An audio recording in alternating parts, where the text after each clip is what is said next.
मैं हूँ आपका होस्ट और दोस्त तमाम अतिथियों को इस गणतंत्र दिवस के अवसर पर बहुत बहुत स्वागत और अभिनंदन।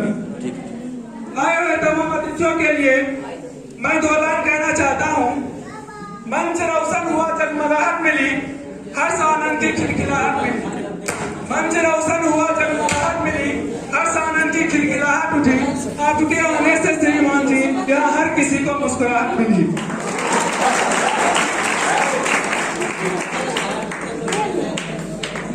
जैसा कि आप लोगों को पता होगा कि हम लोग आज 72वें गणतंत्र दिवस के अवसर पे एकत्रित हुए हैं। हमारे देश में अलग अलग धर्म, अलग अलग भाषाएं, अलग अलग रीति और अलग अलग संस्कृति है, लेकिन सबसे ऊपर उठकर हम सभी एक भारतीय हैं। और प्रत्येक भारतीय के लिए 26 जनवरी एक बहुत ही गर्व की बात है। और इसी दिन हमारा संविधान लागू हुआ था। इस संविधान को पूरा करने में 2 वर्ष 11 महीने और 18 दिन लगे थे। 26 जनवरी वह दिन था जब हमें अपना संविधान मिला और अब हम दुनिया के सर्वश्रेष्ठ लोकतंत्र का हिस्सा है। तो कहते हैं ना, खून से खेलेंगे होली अगर वतन मुश्किल में है, खून से खेलेंगे होली अगर वतन मुश्किल में है, सरफरोशी की तमन्ना अब हमारे दिल में है, अब हमारे दिल में है। जैसा कि आप लोग देख रहे होंगे कि इतने बड़े मंच पे मैं यहाँ अकेला खड़ा हूँ, तो आप लोगों का ये मंच कुछ सुना सुना सा लग रहा होगा। यस और no?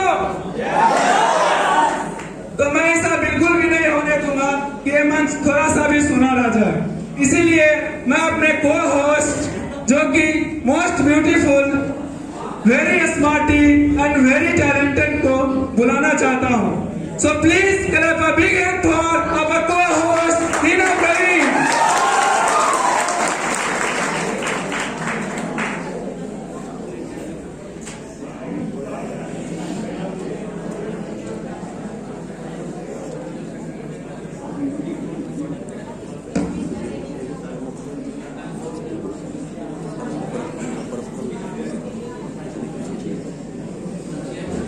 Morning to all of you.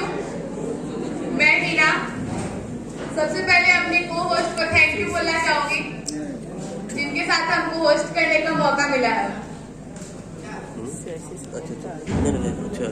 आप सब लोग जानते हैं कि आज 26 जनवरी है और इसी 26 जनवरी के उपलक्ष्य में हम लोग सब एक साथ एकत्रित हुए हैं यहाँ पे। जैसा कि सब लोग जानते होंगे कि किसी भी चीज को सुचारू रूप से चलाने के लिए कुछ कायदा कानून का जरूरत होता है। ठीक उसी प्रकार से जैसे हम लोग विद्यालय में रहते हैं तो विद्यालय के लिए भी कुछ नियम कानून होते हैं और उसी नियम कानून के अनुसार हमारा विद्यालय चलता है, कॉलेज चलता है, जो भी है। ठीक उसी प्रकार हमारे देश को चलाने के लिए भी कुछ कायदे कानून की जरूरत थी, जिसके लिए संविधान बनाया गया। वो संविधान 26 जनवरी 1950 में सबसे पहले लागू हुआ और इसके ही उपलक्ष्य में हम लोग 26 जनवरी मनाते हैं और 26 जनवरी मनाने के लिए हम लोग यहाँ एकत्रित भी हुए हैं। गणतंत्र दिवस भारत का एक राष्ट्रीय पर्व है जो कि प्रतिवर्ष 26 जनवरी को मनाया जाता है। तो आज 26 जनवरी है तो इसके लिए हम 2 लाइन बोलेंगे। बाकी तो जैसा कि हमारे को होस्ट बबलू कुमार बताएं आप लोगों को, तो इसके लिए 2 लाइन बोलना चाहेंगे।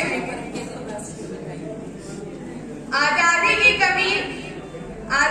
की कभी शाम न होने देंगे, आजादी की कभी शाम न होने देंगे, शहीदों की कुर्बानी बदनाम न होने देंगे, बची है जो एक बूंद भी लहू तो भारत माँ का आंचल नीलाम न होने देंगे। अब मैं अपने कार्यक्रम को आगे बढ़ाते हुए मैं अपने जेपी ग्रुप ऑफ एजुकेशन के वरिष्ठ अध्यापक प्रोफेसर पुनीत कुमार शुक्ला सर को आमंत्रित करना चाहता हूं, वो आए और अपने विचारों से इस कार्यक्रम को शुरू करें। सो प्लीज तो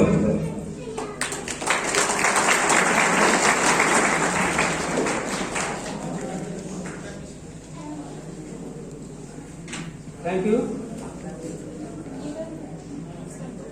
JP group of education Tagore hall में उपस्थित जेपी पॉलिटेक्निक के आदरणीय प्राचार्य श्री पुरेंदु भूषण जी, जेपी इंटरनेशनल की प्रिंसिपल श्रीमती सुषमा पांडे जी और जेपी ग्रुप ऑफ एजुकेशन के मैनेजमेंट के सदस्य श्री दिवाकर जी एवं जेपी ग्रुप ऑफ एजुकेशन के सभी ब्रांच के शिक्षक एवं कर्मचारीगण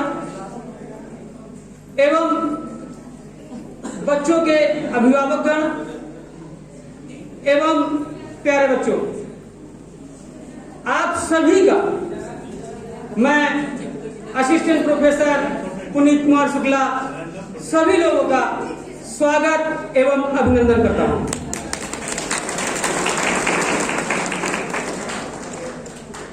जैसा कि आप सभी जानते हैं, आज हम सब लोग जेपी ग्रुप ऑफ एजुकेशन के संपूर्ण परिवार के रूप में यहाँ पर टैगोर हॉल में गणतंत्र दिवस का पुनीत पर्व मनाने के लिए उपस्थित हुए थे।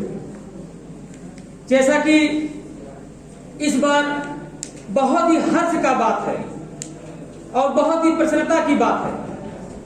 मैं यहाँ पर लगभग 5 वर्षों से इस कार्यक्रम को करा भी रहा हूँ और जेपी ग्रुप ऑफ एजुकेशन परिवार के सभी शिक्षकों का, सभी छात्रों का परस्पर सहयोग भी मिलता है, पर आज का सहयोग बहुत ही अमूल्य है, क्योंकि आज जेपी ग्रुप ऑफ एजुकेशन के पॉलिटेक्निक के छात्र बड़ी संख्या में यहाँ उपलब्ध हैं। बहुत ही प्रसन्नता की बात है और मेरे बच्चे तो ऑलरेडी यहाँ पर रहते ही हैं।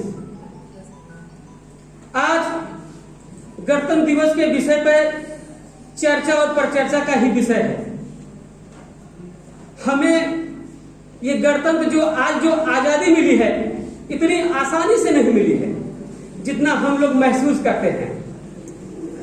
हम लोगों को लगता है कि हम आजाद हैं, पर आजादी का स्वप्न क्या था, आजादी का अर्थ क्या है, आज हम उससे अनभिज्ञ हैं।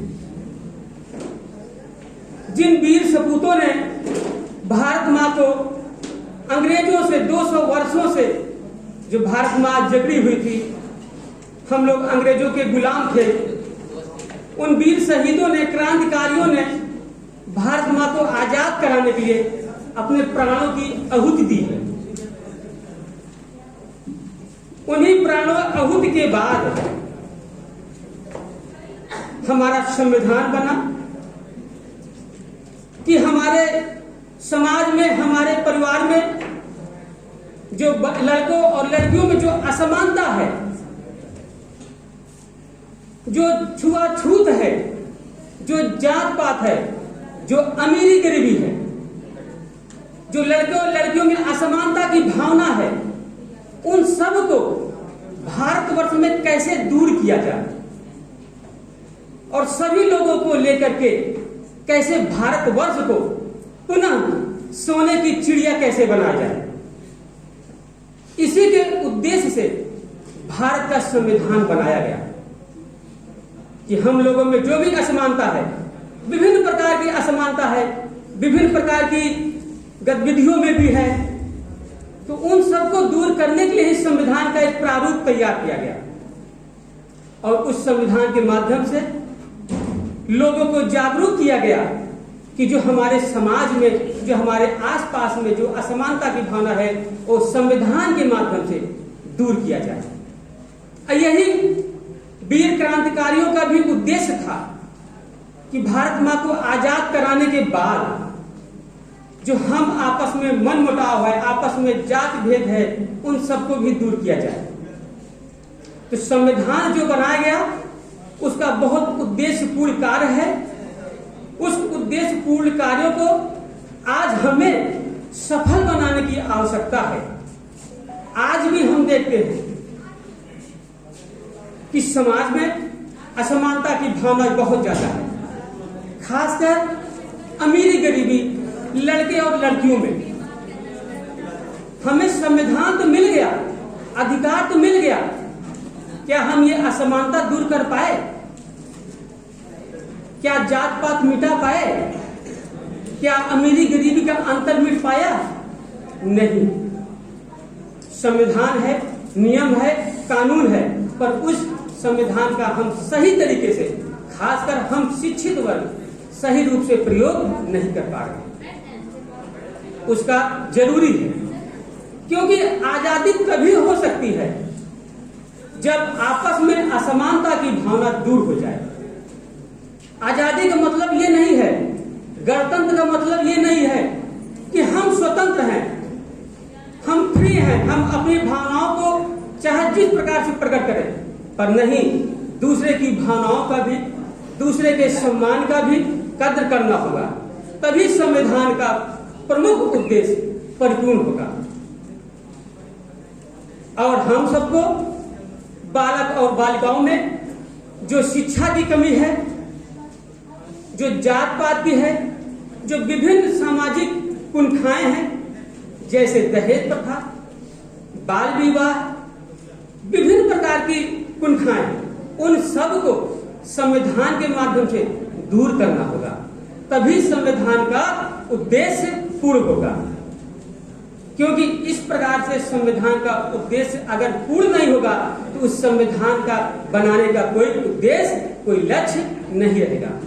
तो हम सबको, खासकर हम लोग अध्यापक हैं, आप बच्चे शिक्षित हैं, तो हम लोग का कर्तव्य बनता है कि अपने आसपास, अपने समाज में, परिवार में ये सब कुंठाएं, ये सब असमानताएं दूर करना होगा। तो हम सबको दृढ़ संकल्प लेना होगा कि जो वीर शहीदों ने, जो वीर सपूतों ने अपने प्राण, जो शिक्षित वर्ग ने संविधान का 2 वर्षों से अधिक समय लेकर निर्माण किया है और जो उसमें वर्णन किया गया है, उसके अगर उद्देश्यों की प्राप्ति करना है तो हम सबको भी उतना ही त्याग और बलिदान करना होगा। तभी भारत देश सोने की चिड़िया या भारत देश पूरे विश्व में प्रसिद्ध होगा। आज पूरे भारत देश पूरे विश्व में प्रसिद्ध है, पर भारत देश में कहीं न कहीं किसी न किसी रूप में असमानता व्याप्त है। उसको हम सबको दूर करना होगा और यह हो सकता है शिक्षा के माध्यम से, जागरूकता के माध्यम से, ये सब आप लोगों के सहयोग के माध्यम से। बस मैं ज्यादा नहीं कहना चाहूंगा, क्योंकि मेरे प्यारे बच्चों ने कार्यक्रम बहुत अच्छा बनाया है। उन बच्चों को भी जिन्होंने पार्टिसिपेट में भाग लिया है और अपना कार्यक्रम में प्रत्यक्ष या अप्रत्यक्ष रूप से सहयोग दिया है, उनको भी शुभकामनाएं और धन्यवाद देना चाहता हूं कि टैगोर हॉल में इस कार्यक्रम में, इस रंगमंच में सांस्कृतिक कार्यक्रमों के माध्यम से हमारे बच्चों का मनोरंजन करेंगे। थैंक यू, धन्यवाद।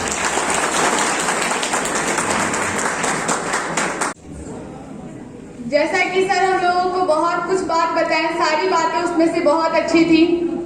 जैसा कि सर बोले कि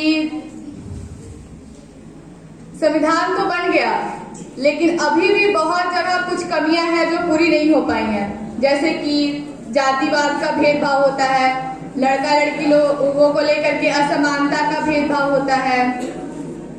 ये सब बहुत सारी अभी कमियां हैं जो कि पूरी नहीं हो पाई हैं, और ये सारी कमियां जो है पूरी आप लोग के सहयोग से ही होंगी। पुनीत सर के लिए हम 2 लाइन कुछ बोलना चाहेंगे। हारे हुए इंसान के भीतर ना टूटने वाली उम्मीद जगा दे, हारे हुए इंसान के भीतर ना टूटने वाली उम्मीद जगा दे। कर्म हो मेरे इतने अच्छे कि आप जैसे शख्स को भगवान 7 जन्म के लिए मेरी गुरु बना दे।